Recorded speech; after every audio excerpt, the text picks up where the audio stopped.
Esta es la historia del hombre más poderoso de la Tierra en su tiempo.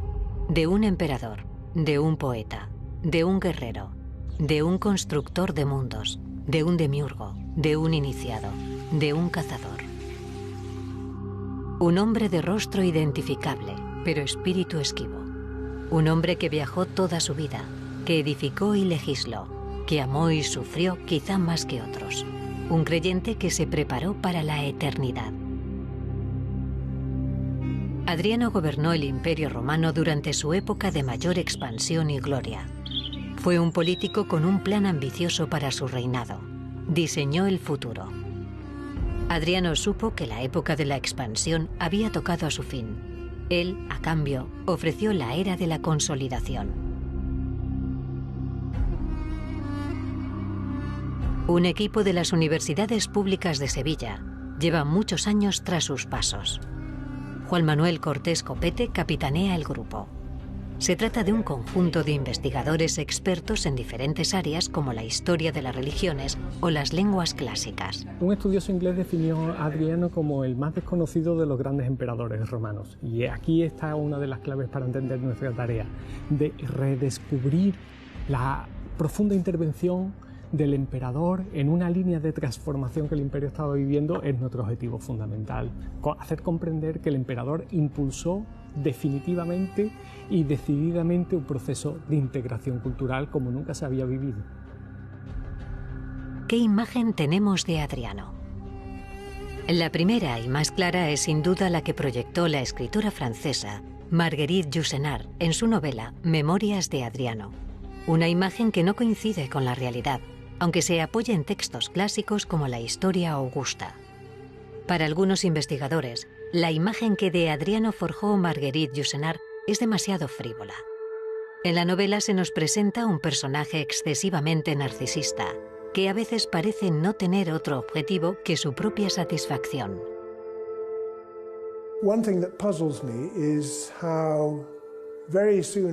Una cosa que me desconcierta es como al poco tiempo de que el libro se publicara, fue visto como una especie de fuente recomendada de información sobre Adriano.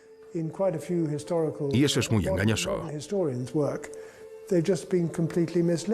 Adriano vive a la sombra todavía hoy de Trajano. Trajano goza de la fama de conquistador, de ejemplo de romano, de aquel título que le otorgan de Optimus Princeps, y detrás de esa sombra pues se vive con dificultad, de tal manera que Adriano aparece como un emperador o desconocido o débil, o en el mejor de los casos como un diletante. Yo creo que la novela de Marguerite Yourcenar ha contribuido profundamente a esto, ¿no? Un hombre interesado por el mundo de la cultura, que es emperador de alguna forma, pero que en realidad no parece que tuviera mucho interés en serlo, o que desde luego no parecía ocuparse tanto de los problemas del imperio como en realidad lo hizo. En la novela, Adriano escribe sus memorias desde su lugar favorito, desde Tívoli, la Villa Adriana. La escritora Marguerite Yourcenar pasó años inspirándose en este particularísimo espacio. ¿Es Villa Adriana la manifestación del mundo de Adriano? Sus dimensiones que hacen que se asemeje, en cuanto a su grandeza, más a una ciudad que a una villa. La propia disposición de los edificios, que es particular, que no repite la estructura de las villas o palacios imperiales. Es una residencia que a veces ha sido definida como semipública y a veces semiprivada. Villa Adriana era el lugar por excelencia donde estaba el emperador. Si el panteón es una cosmogonía, Villa Adriana engloba las experiencias y creencias del emperador llevadas con un plan maestro al mundo de los espacios. Es una ciudad palaciega y un templo, exceso y contención, sofisticación y crueldad. Los esclavos viven en el inframundo, un inframundo edificado según las creencias mistéricas del mundo clásico. El hombre trata de aprehender su vida, sus experiencias. Hoy usamos ordenadores para ello. Adriano empleó el ladrillo y las cúpulas para fijar sus vivencias. El emperador viajó por todo el mundo conocido y Tívoli es su cuaderno de viajes. Sin lugar a dudas, es uno de los lugares más hermosos de Villa Adriana. Es lo que se conoce como el Canopo y es un nombre que se le da modernamente a este lugar que evoca el vínculo profundo de Adriano con Egipto. El curso de agua que se ve recibe el nombre de Canopo, rellamando en la memoria el canal que unía la ciudad de Canopo en el delta del Nilo con Alejandría. Villa Adriana o el Panteón son marcas imborrables de la imagen del emperador, materializaciones casi divinas de una arquitectura que cultivó como una posición en el mundo. Crear espacios es crear mundos, y Adriano lo supo desde joven, desde que junto a Apolodoro de Damasco, el gran arquitecto de Trajano, diseñara un buen número de edificaciones.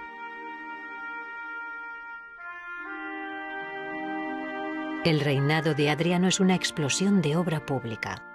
Adriano es el genuino arquitecto y el urbanista dilecto. Uno de los cambios más importantes que se estaba dando en el siglo II era el camino hacia un poder imperial que se podría definir como absoluto. El nuevo emperador estaba creando una nueva comunidad política en la que debían participar todos los habitantes del imperio para servir a la nueva cabeza. La única manera de articular esa nueva comunidad era en torno a la consideración del emperador Dios. Por eso, todas las nuevas ciudades adrianeas tienen en su centro un templo de culto imperial como este. Era un templo de culto imperial dedicado precisamente al emperador vivo, a Adriano, el emperador manifiesto, el emperador que se hacía visible en todas las ciudades de todas las provincias del imperio. Posiblemente en este templo se prestaban culto a otros dioses, sin duda alguna Júpiter, posiblemente también Trajano, el padre divinizado que había dejado en el trono Adriano, pero el eje de la nueva ciudad, el eje del nuevo templo, era el propio emperador Adriano. Era un templo que veían los navegantes en la distancia, un hito en el territorio que recordaba a incautos e ignorantes el poderío del emperador italicense. Durante décadas se pensó que la Biblioteca de Atenas fue la inspiración para el Traianeum de Itálica, pero una reciente investigación lo desmiente. Ha influido bastante sobre el así llamado Traianeum de Itálica y sobre la Biblioteca de Adriano en Atenas. Hoy habrá que ver lo que digan las nuevas excavaciones, pero si efectivamente la relación entre las dos plantas de los edificios es muy estrecha, puedo decir que quizás haya sido Itálica la que ha influido en Atenas y no al contrario.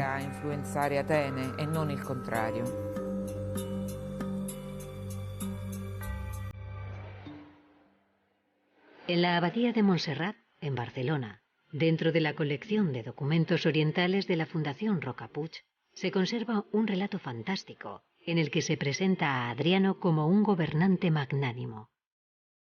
El papiro egipcio, escrito en latín, es un documento de valor excepcional y nos da una idea sobre la imagen que se tenía del emperador tras su muerte. Es un papiro curioso porque no se trata de un rollo, que es lo normal en el caso de los papiros, sino ya de un volumen, es decir, de un libro en el sentido nuestro de la palabra. Está fechado en el siglo IV y narra una pequeña historieta acerca del emperador Adriano. Adriano es acusado de haber envenenado a alguien por un tal Recio Varo. La acusación es falsa, entonces Recio Varo es condenado al destierro.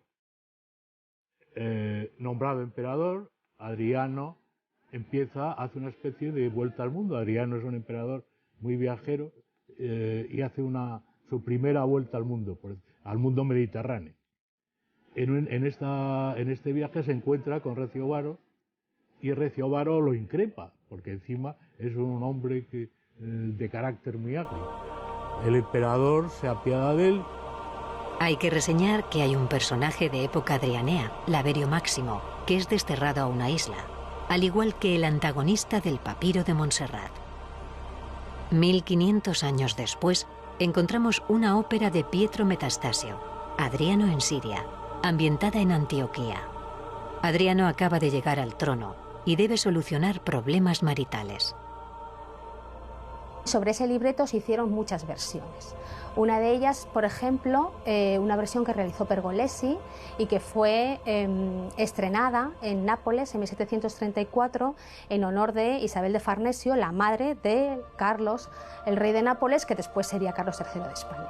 Pero además de eso, pues hay otras muchísimas versiones de esta ópera que se centra en los momentos de la proclamación de Adriano como emperador y que toma algunos acontecimientos que aparecen en la historia augusta y los interpreta para darnos la imagen de un emperador magnánimo que hace prevalecer su labor como gobernante por encima de sus intereses personales, porque está enamorado de la hija del rey del lugar, pero renuncia a ese amor por su compromiso con Sabina.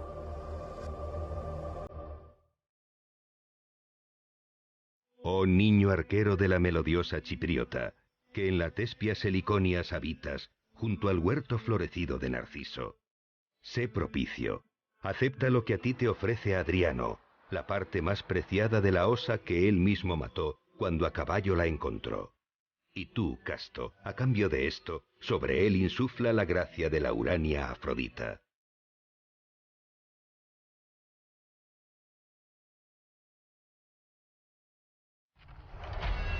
En Turquía podemos seguir los pasos de Alejandro Magno y los de sus seguidores Trajano y Adriano.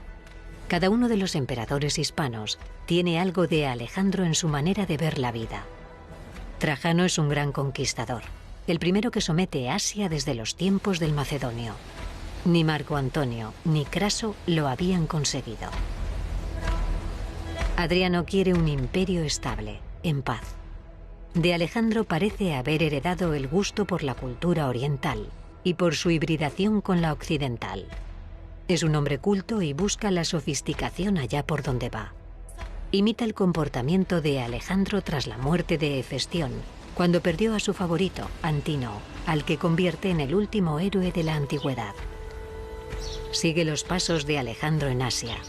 Refunda ciudades y construye edificios públicos dentro de complejos programas urbanísticos. Hoy en día puede disfrutarse de su obra por toda Anatolia. Algunos autores piensan que en realidad Adriano a quien emula es a Augusto. Por ejemplo, restauró el templo que tenía dedicado en Tarraco durante su visita del año 122, visita en la que acaeció un peligroso incidente.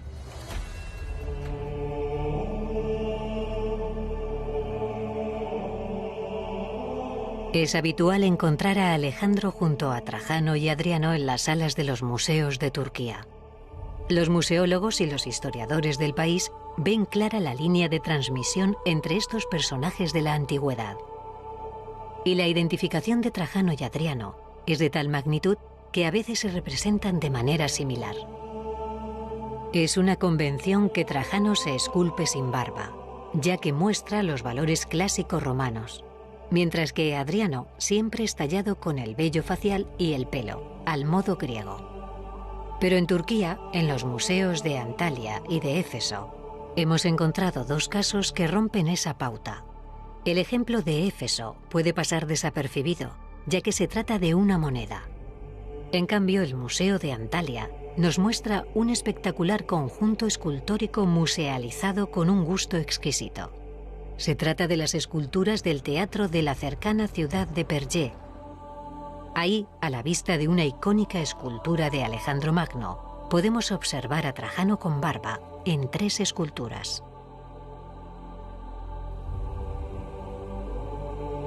Adriano había reformado y ampliado la ciudad de Perge unos años después de su subida al trono. A fin de cuentas, toda la historia de la sucesión del imperio tras la guerra en Partia se había desarrollado allí. En el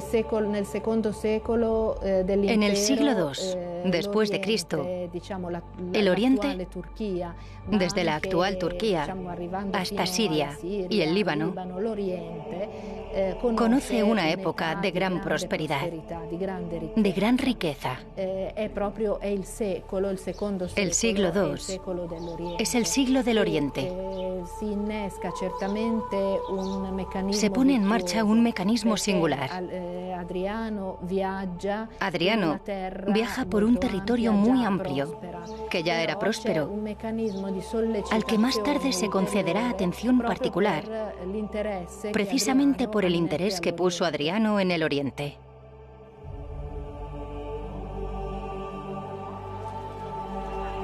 En otra de las grandes polis de la antigüedad donde Adriano intervino, podemos encontrar un testimonio directo de las guerras párticas. En una de las casas de la Vía de los Curetes de Éfeso, concretamente en la número 2, se excavó un arca de marfil que muestra a Trajano y su guerra mesopotámica. Se trata de una pieza excepcional por la precisión de su trabajo y por su información histórica. Hay que pensar que Trajano penetra en Armenia y Mesopotamia casi 500 años después de que lo hiciera Alejandro Magno.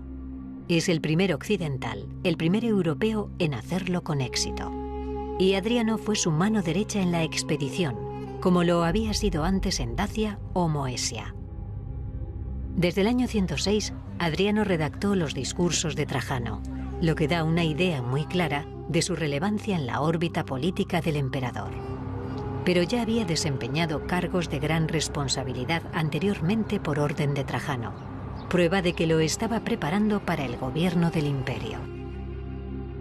Adriano se forja como un buen general gracias a que Trajano considera que esto es esencial para su proceso de formación. En el momento de la muerte de Trajano no hay ningún otro general en todo el imperio que mande tantas legiones en pie de combate como manda Adriano. En la historia augusta se narra cómo Adriano fue el primero en dar a Trajano la noticia de su nombramiento como emperador. También se afirma que Adriano y Trajano bebían juntos en las guerras dácicas, lo que implica camaradería. De hecho, en la guerra de la Dacia, Adriano desempeña un papel muy importante, llegando Trajano a regalarle un valioso anillo por su valor en la campaña. Lo casa con una sobrina suya, le da en el año 100, por ejemplo, un anillo y dice el texto como esperanza de la sucesión. Trajano tiene clarísimo desde el principio que su sucesor probablemente va a ser Adriano. Algunas fuentes clásicas, como la historia augusta, recogen la profecía de la llegada de Adriano al trono de Roma. Por ejemplo, la del oráculo del templo de Júpiter Nikéforo de Pérgamo. La sucesión entre Trajano y Adriano lleva dando que hablar desde que se produjo. La noticia circula rápidamente, sobre todo después, en el caso de Adriano, cuando accede al trono. Su llegada no agrada inmediatamente al Senado.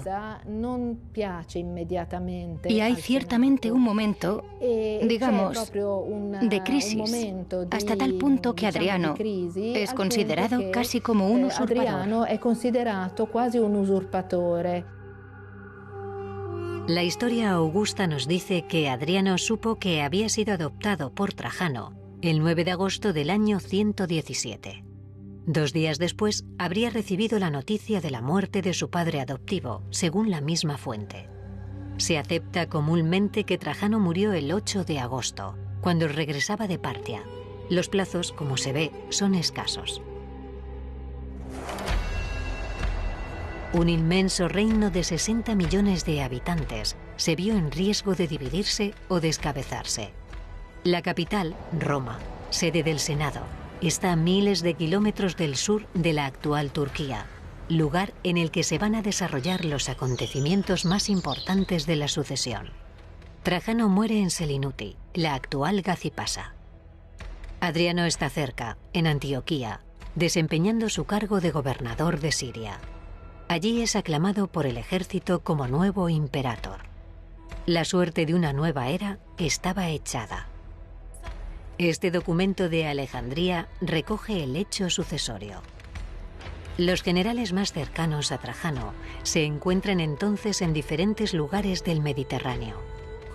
Toda esta historia recuerda a Alejandro Magno y a los hechos acaecidos después de su muerte en Babilonia.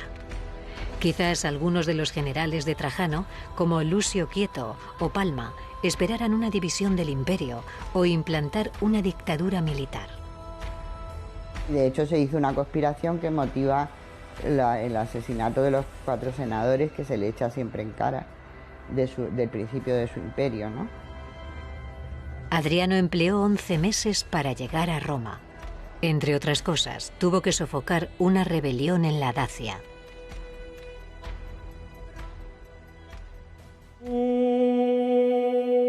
Se han renovado para él todos los rituales de las horas de Osiris y todas las labores para su momificación en secreto. Y toda la tierra fue presa de una justa amargura plagada de eruditas disputas.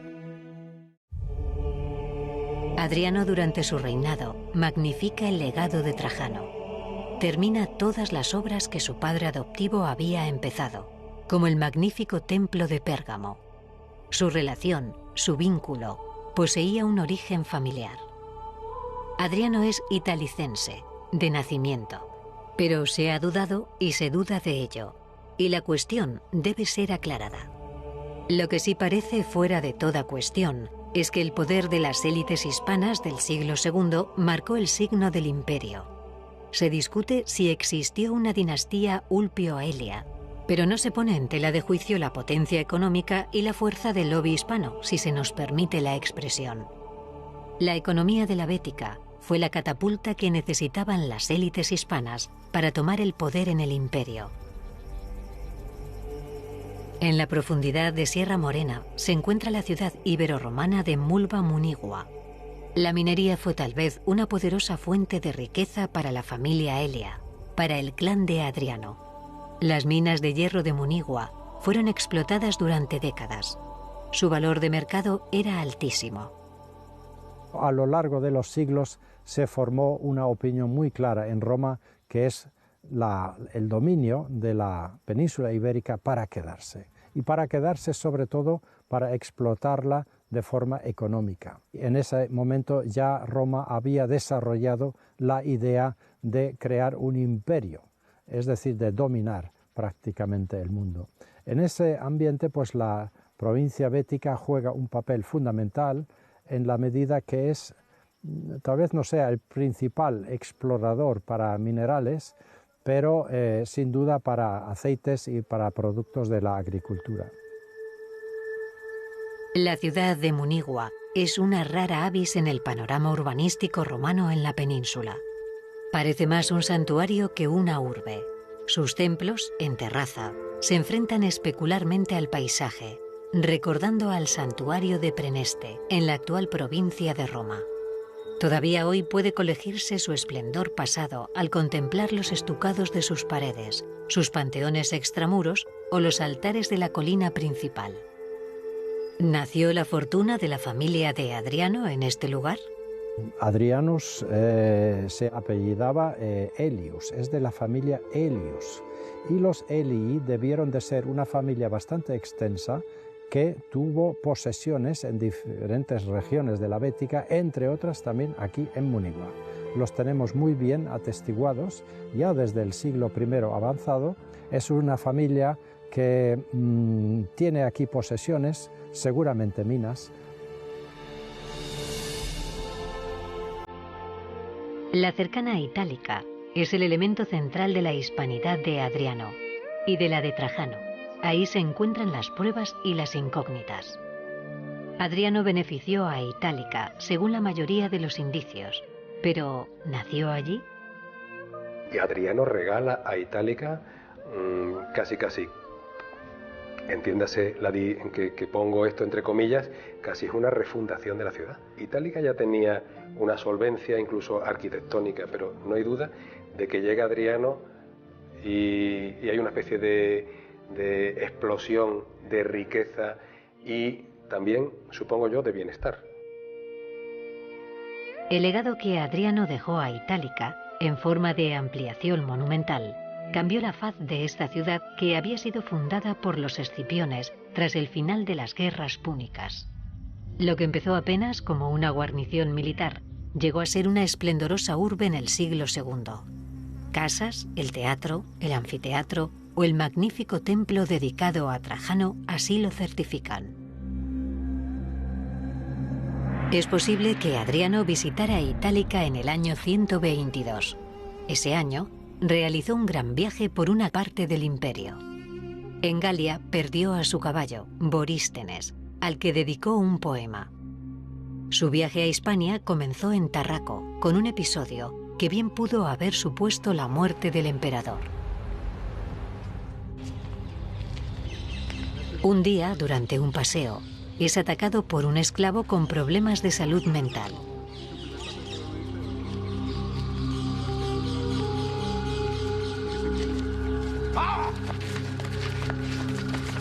Los pretorianos responden con presteza y Adriano resulta ileso. Después, indulta al esclavo.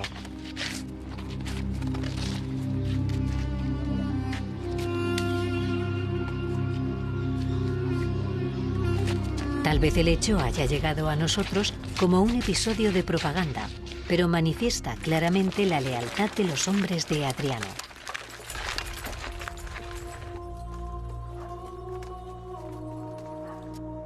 Lo que sí está demostrado documentalmente es que Adriano visitó la patria de su madre, Gades, y es probable que hiciera una vistosa ofrenda en el cercano templo de Hércules Melcar. Esta pieza aparece fortuitamente en los años 20 del siglo pasado como consecuencia de una voladura del pecio de rompetimones en la zona de Santipetri. La pieza tiene una gran importancia arqueológica, no es frecuente encontrar piezas de bronce de esta envergadura, de esta época. La escultura, la Toracata, presenta la figura de Océano en el pectoral, una iconografía que se puede ver habitualmente en el mundo clásico. El océano lo rodea todo. El propio Panteón de Roma, cosmogonía adrianea, vendría a significar eso, la integración de la totalidad en un cuerpo esférico. El templo de Hércules, en el que Adriano homenajea a César y probablemente al océano, es otra forma de reafirmar el símbolo. Tierra rodeada de mar, esfera celeste. Adriano se considera también océano. Mira al atardecer, al sol poniente, al rojo alquímico, como lo mirara el mismo Alejandro. Es el reino de la Medusa.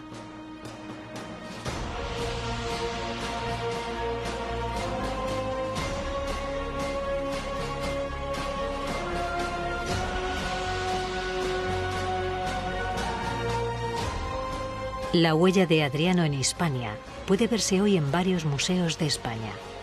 El Museo Arqueológico Nacional, el Prado, el Museo de Mérida, el de Sevilla y el de Tarragona son los lugares más conocidos para ver bustos del emperador. Pero hay un emplazamiento inesperado. Es posible que en la visita de Tarraco, de la que se habló antes, esa en la que Adriano sufrió el atentado, tuviera un invitado inesperado. Un magnífico busto del emperador nos pone tras la pista de una derivada muy interesante. Un busto de Adriano que se excavó en Yecla, Murcia. Desde el punto de vista de la cualidad es magnífico, tiene toda una serie de detalles, toda una serie de acabados, de interés por el refinamiento, por la finura, que le acredita como, sin duda alguna, una de las mejores retratos procedentes posiblemente de talleres imperiales realizados del emperador. La epigrafía, en pequeño grado de momento, pero nos está informando también, nos está aportando una serie de datos, donde se nos dice que esa persona que es propietaria de esa villa, que se permite tener el busto del emperador, pues en principio parece que ostenta un par de cargos importantes, ¿no? Estamos hablando de un duoviro y estamos hablando de un flamen augustal.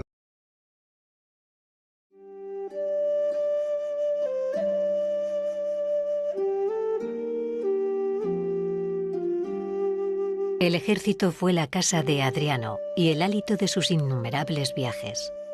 Comenzamos su relato en los confines del mundo, en el Limes del norte, en el lejano país de los hombres azules y las leyendas artúricas. Solo disponemos de una frase que menciona que fue el primero en construir un muro de 80 millas de longitud, construido para separar los romanos de los bárbaros. La política de Adriano fue relativamente conservadora en el sentido de estabilizar todos los frentes, los limes. El limes es lo mismo con los escotos, que el limes del norte de África, y sobre todo el más peligroso de todos, el limes de Oriente. En el fuerte de Vindolanda se están excavando varios niveles en los que siguen apareciendo tablillas de arcilla con misivas de los legionarios. En este lugar puede verse algún fragmento de muralla reconstruida. El muro medía quizás 4,5 o 5 metros de alto y más de 2 metros de ancho en algunas partes, y estaba hecho de roca. Seguramente no fuera necesaria una frontera tan sumamente costosa y elaborada. Si recordáis, es muy probable que la mayor parte del muro estuviera pintada de blanco. Me hace pensar que él buscaba causar una impresión fuerte. Es una especie de símbolo, y pienso que estaba muy orgulloso de ello.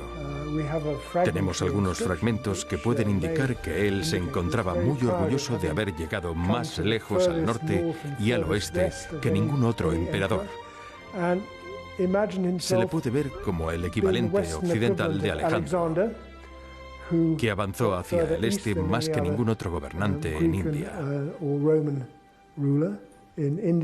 Lo que se pretendía con el muro era regular el tránsito entre los que estaban en el imperio y los que estaban fuera, no impedir su entrada, y por lo tanto establecerse o fundarse como un instrumento profundo de romanización, porque el mundo tal y como lo entendían los romanos, el orbe terrestre, que es el nombre que ellos le dan en latín, correspondía a lo que los griegos llamaban la ecúmene, la tierra habitada que no es solamente la tierra donde habitan los hombres, sino la tierra que merece ser habitada. Por lo tanto, este muro, que se convirtió en un símbolo en todo el imperio, lo que establecía era el límite entre el mundo que merecía la pena ser vivido y aquel que todavía, porque no había sido civilizado, no merecía la pena vivirse. Las legiones viajaron con sus ideas a este remoto muro, a este confín. Adriano pasaba revista al ejército y lo apoyaba. Elevó altares a la disciplina y visitó a la mayoría de las legiones. Es una característica de su política. Adriano emprende una de las tareas, a mi juicio, más difíciles de todo buen general: preparar al ejército para la paz, no para la conquista. Mantener la disciplina, el orden, el ejercicio, innovar tácticamente, evitar que el ejército se acomode, en definitiva, eran sus principales objetivos. Entonces, su presencia constante en los cuarteles contribuye a eso. Cuando Adriano recorre las provincias, dijéramos que siempre, por alguna razón, se acerca al ejército de una forma u otra. En el caso de Egipto, por ejemplo, en el gran viaje de Egipto, que es el viaje por antonomasia, ¿no?, en el que muere Antínoo, el año 130, etc. En el viaje por Egipto, Adriano, antes de entrar en Egipto, se asegura de que al frente de la flota que vigila el Nilo y que le va a acompañar en todo el recorrido por el Nilo, haya un general de confianza. En su célebre discurso de Lámbesis, Adriano elogia ejercicios de los legionarios y sus capacidades constructivas.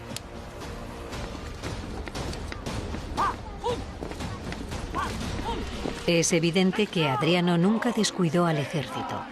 Lo que sucede es que para él, que había participado en casi todas las grandes conquistas de Trajano, el ejército pasó a un estatus más disuasorio, lo que no implicó un olvido de sus conmilitones, sino más bien lo contrario.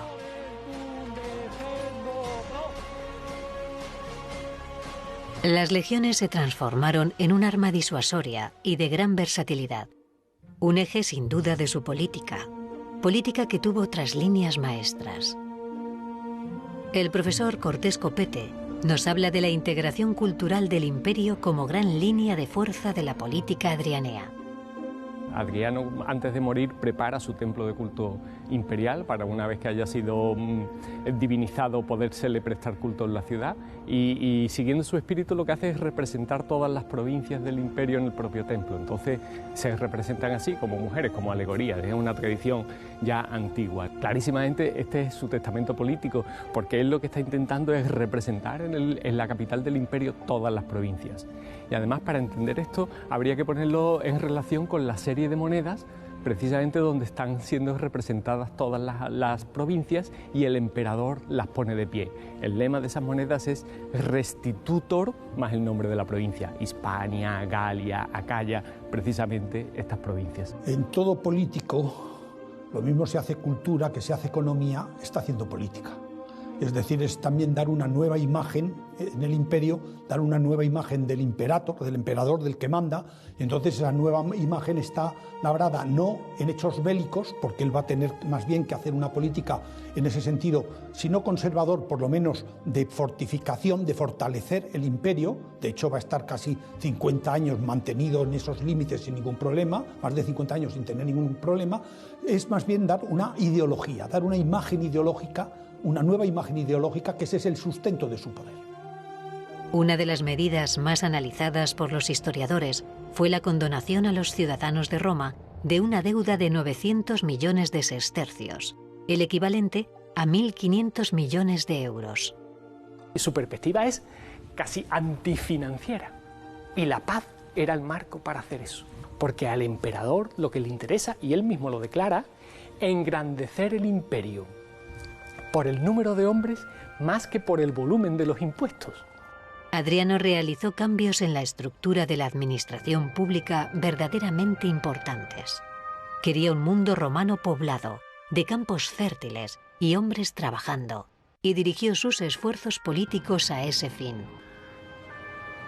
Se preocupó de mantener acueductos y calzadas, y legisló a favor de los artistas y los atletas, a los que otorgó numerosos parabienes.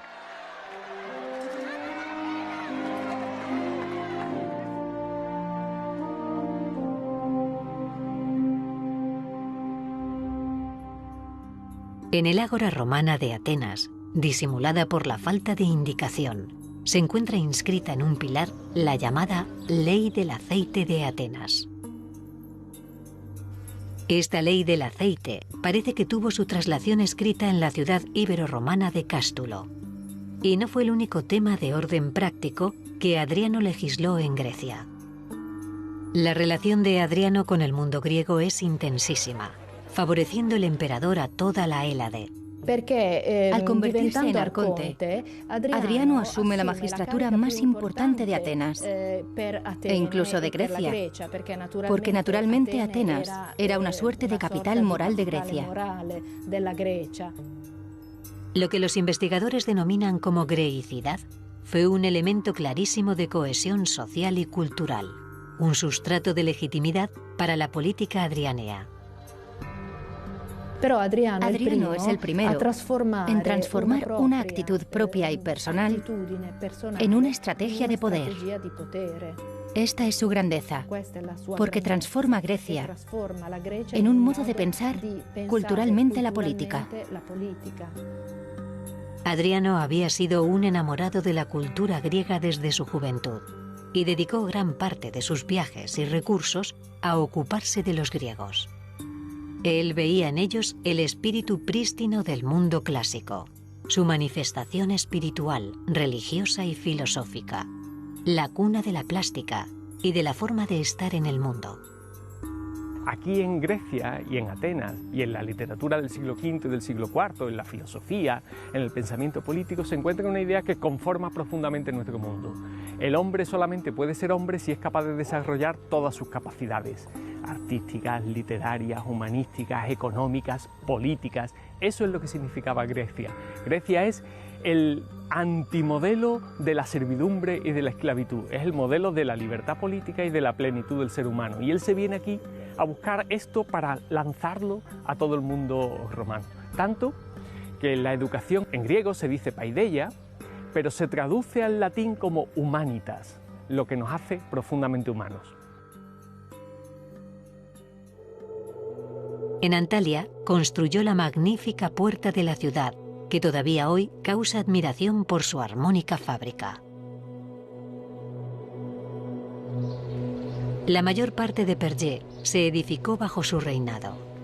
Plancia Magna, una poderosa señora del lugar, continuó el proyecto edilicio de Adriano.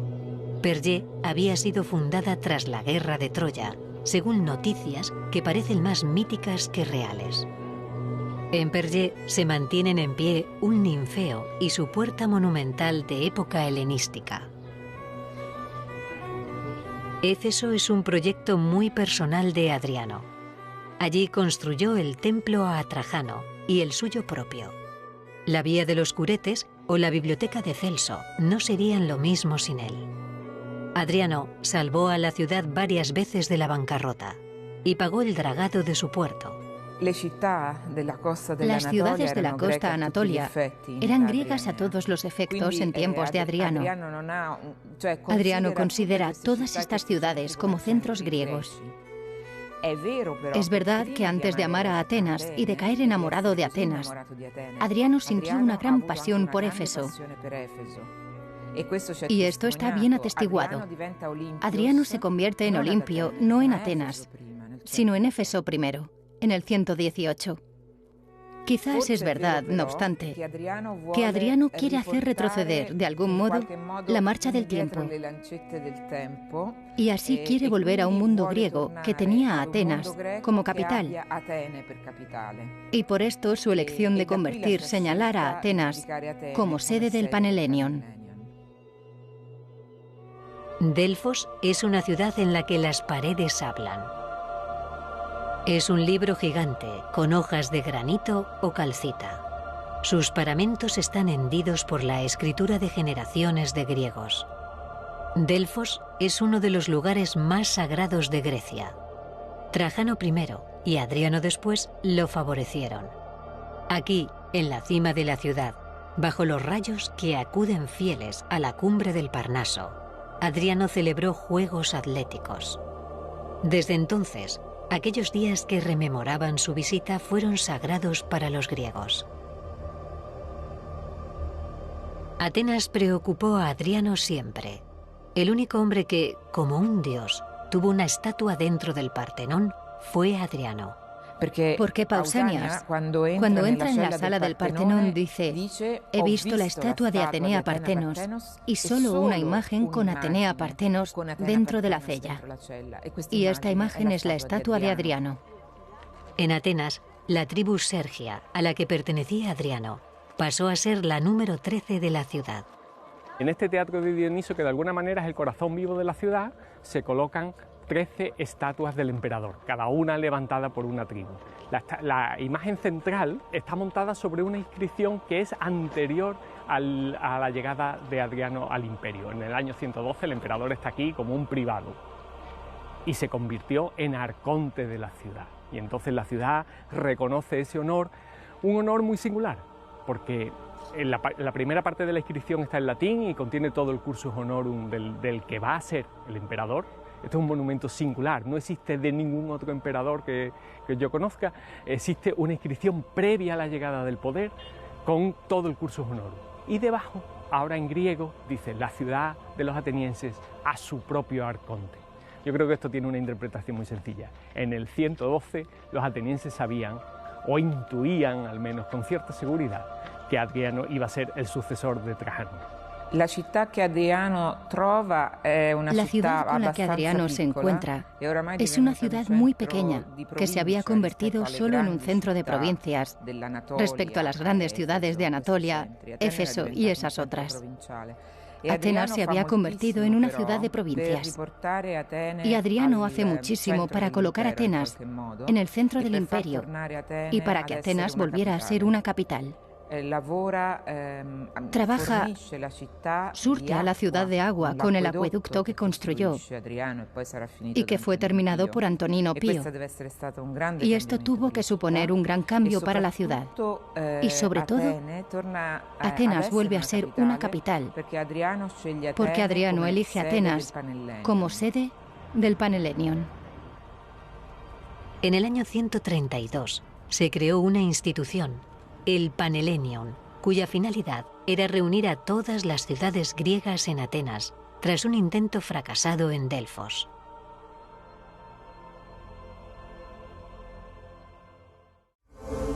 Su justo lugar está en el tribunal de los justos y de los iluminados perfectos que están en el cortejo de Osiris, en el seno del mundo sagrado del Señor de la Eternidad, y se le ha decretado el triunfo. Ellos asientan su forma sobre la tierra y sus corazones se complacen en él. Cuando va al lugar que quiere, los porteros del más allá le dicen: «Alabado seas». Ellos descorren sus cerrojos y le abren las puertas delante de él, por toda la eternidad, todos los días, porque esa será la duración de su existencia. Griego fue también, aunque de Bitinia, en la región del Mar Negro, su favorito Antínoo. Para seguir la historia de Adriano y el muchacho, hay que subir a una de las colinas de Roma, al célebre Pincho sobre la Plaza del Popolo. Allí, un obelisco escrito en egipcio clásico narra su historia. El monumento estuvo erigido en Antinópolis, en Egipto. Este es una de las piezas más impresionantes de la época de Adriano, porque es un obelisco egipcio. Los emperadores romanos habían traído muchos obeliscos egipcios, pero este es muy peculiar, porque está hecho ex professo. No se trata de un obelisco antiguo que haya sido traído, sino que ha sido escrito por orden del propio emperador. Y lo que se cuenta en él es un proceso todavía más interesante, que es la muerte, la divinización de Antínoo y después la fundación de la ciudad. Es decir, que tiene un profundo sentido egipcio. Como es conocido, Antínoo se ahoga en Egipto, posiblemente en el marco de un ritual de muerte vicaria, es decir, muere Antínoo para que el emperador siga teniendo vida, y eso lo convierte en un héroe que se refleja aquí en la teología egipcia. Egipto es un lugar lleno de posibilidades en todos los sentidos. Egipto es una referencia cultural de primer orden en el Imperio Romano. Egipto es un lugar lleno de posibilidades espirituales, religiosas, rituales, artísticas.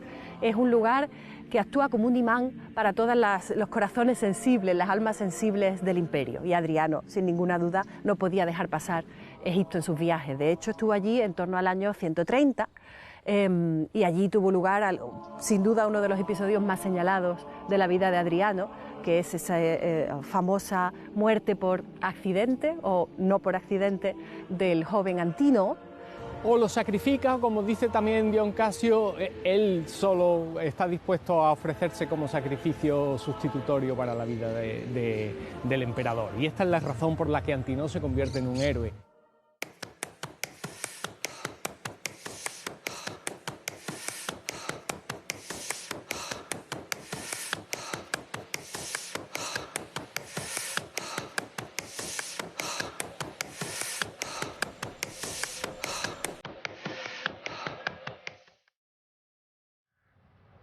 El viaje a Egipto fue algo más que una revista a las tropas. Adriano se hizo acompañar por un nutrido séquito que incluía numerosos intelectuales. La seguridad y la intendencia en Egipto estuvieron a cargo de Lucio Valerio Próculo, un militar malagueño que desempeñaba el cargo de prefecto de la flota. Adriano buscaba la iluminación en el gran río, quién sabe si una cura física. Algunos indicios conducen a ello. Recorre el granero del imperio durante parte de los años 130 y 131. Se inicia, al menos, en Philae. Y lo más terrible, se enfrenta a la muerte de Antínoo y a la de su hermana Paulina. La emperatriz lo acompañó, y quizás la poetisa Acilia Balbila, de quien se rumoreaba que era amante de Vivia Sabina. Balbila escribió algunos de los poemas en griego grabados sobre las piernas del coloso de Memnón. Adriano y su séquito se desplazaron hasta la antigua Tebas para oír el canto del coloso al amanecer. Memnón, según los textos, saludó 3 veces al emperador, que correspondió su gesto. Con la emperatriz Vivia Sabina, el proceso requirió de una persuasión activa por parte de Acilia Balbila, según aparece reflejado en el poema tallado en la pierna de la monumental escultura. Adriano buscó en la antigua religión egipcia porque anhelaba la otra vida. Los ritos y los viejos misterios siempre aparecen en su camino. En Pérgamo, por la que siempre mostró un cariño especial, tras haber sido profetizado su imperio por el oráculo, Adriano transformó completamente su Asclepeion, haciéndolo mejor y más grande. El culto a Asclepios estaba muy extendido por entonces, y Adriano se preocupó de mejorar las instalaciones del santuario hospital. Por este túnel pasaban los pacientes mientras oían voces desde el supramundo, voces que les sugerían la fe en la curación. Adriano fomentó los cultos isíacos, por ejemplo en Itálica. El emperador fue iniciado en los misterios menores y los mayores de Eleusis. El segundo nivel, verdaderamente el Sancta Sanctorum, los misterios de los misterios, en cambio estaban abiertos a pocos. Y Adriano alcanza también este segundo nivel. No sabemos en qué consistían exactamente los misterios eleusinos, pero muy probablemente estaban relacionados con un discurso del renacimiento y de la inmortalidad. Existe la creencia de que la religiosidad griega, la religión griega, llevaba muerta muchos años, que la religiosidad griega era un zombi que solamente sobrevive como un muerto viviente durante el Imperio Romano. Sin duda, el reinado de Adriano desdice esta visión de la religión griega, porque Adriano, en su contacto directo y estrecho con el mundo griego, pone de manifiesto que la religión griega tradicional y lugares tan tradicionales como Delfos están vivos y completamente activos, y es necesario para cualquier persona que quiera entrar en un contacto estrecho con el mundo griego reavivar los lazos con los santuarios más tradicionales. De hecho, Delfos primero y Eleusis después son el objeto de la atención del emperador. Adriano caminaba por Grecia como un dios entre los mortales. Incluso se le atribuyen milagros. Aparece un dios que pueden ver, ¿no? Incluso hay algunos testimonios en los que los propios fieles dicen: a este dios lo veo, a Zeus es al que no veo, pero a Adriano lo veo paseando por las calles. Pero es un dios, no es un hombre. Eso para nosotros es difícil de entender. Adriano aparece citado en el Talmud. No obstante, tuvo graves problemas con los judíos, lo que le llevó a una larga guerra contra Simón Bar Cosba. Una guerra de 6 años que casi alcanza el final de sus días. Un conflicto que requirió hasta la intervención de legiones destacadas en Britania. Tras diferentes avatares, Antonino Pío fue nombrado como sucesor de Adriano. Adriano escribió un discurso a su alma, su adiós a la vida. En su lecho de muerte, está pensando en otro viaje más, en el último. Le pregunta a su pequeña y querida alma errante, ¿a dónde quiere ir ahora? La respuesta es triste. A lugares que son oscuros, fríos y brumosos. Animula, vagula, blandula. Hospes comesque corporis, quonum cavivis, in loca pallidula rigida nubila, necut solis dabis iocos.